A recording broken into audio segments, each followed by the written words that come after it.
Did you know that native speakers use over 10,000 phrasal verbs without even realizing it? Wow, that's a lot. Today, we're diving into some of the most useful ones, plus a handful of idioms and quirky words. We'll break everything down: definition, nuance, and a real world example you can start using right away. By the end of the episode, you'll be cooking with gas when it comes to sounding natural in English. Here's how we'll structure it: first, the phrasal verbs, then the idioms, and finally, the single words that often trip people up. Sounds like a plan, Sarah. Let's jump right in. Let's start with round up and round off. They sound similar but have distinct uses. To round up means to bring numbers up to the nearest whole, like 4.3 becomes 5. Round off is about ending something. For example, we round off a meeting at 5 p.m. Exactly, Alex. And what's interesting is that round off can also mean to finish a story neatly, as in, let me round off my point. Next up, warm up to. It means to become more comfortable with someone or something.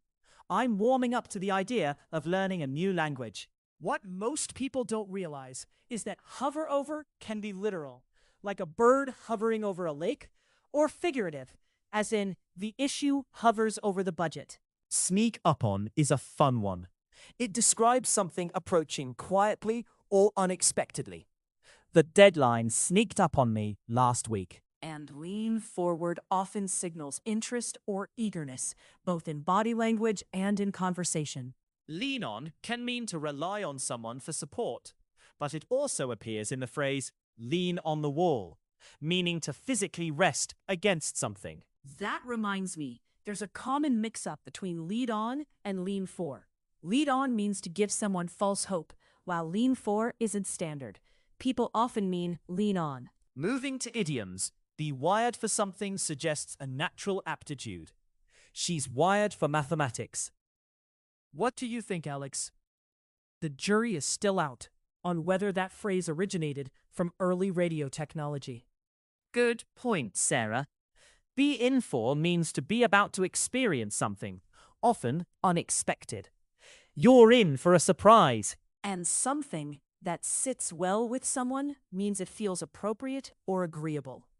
That proposal sits well with the board. An all-out effort is a total, unrestricted attempt. Think of a marathon runner giving an all-out effort in the final mile. A cautionary tale, on the other hand, warns us about potential pitfalls, like the classic story of Icarus.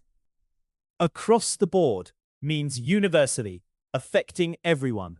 The new policy applies across the board. Above board indicates honesty and transparency. The transaction was completely above board. Let alone is used to emphasize that something is even less likely. He can't afford a bike, let alone a car. Toot your own horn or blow your own trumpet. Both mean to brag about yourself. Stop tooting your own horn. Far gone describes something that is beyond repair. The old house is far gone. Good riddance to bad rubbish is a colorful way to say we're glad something unpleasant is gone. Reading someone like a book means understanding their thoughts or motives instantly. I could read her like a book. A money pit refers to something that constantly drains funds, like a leaky roof that needs endless repairs. A head start gives an advantage early on. She got a head start by studying the material beforehand. I'm cooking with gas means everything is going smoothly and efficiently.